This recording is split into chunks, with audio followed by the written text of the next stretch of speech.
שאני עושה עכשיו, אני חופר את הקבר שמיועד מבחינתי לי। গাজার ভয়াবহ খাদ্য সংকট এতটাই চরমে উঠেছে যে ফিলিস্তিনি সংগঠন হামাসের হাতে বন্দী ইসরায়েলি জিম্মিরাও এখন অনাহারে দিন কাটাচ্ছেন।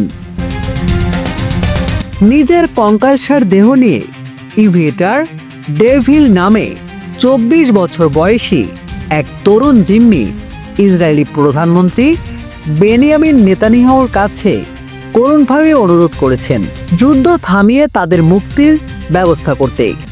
হামাস প্রকাশিত এক ভিডিও ফুটেজে দেখা যায় দীর্ঘ সরু টানেলের ভেতর অন্ধকার ও গুমট পরিবেশে বসবাস করছেন ডেভিল।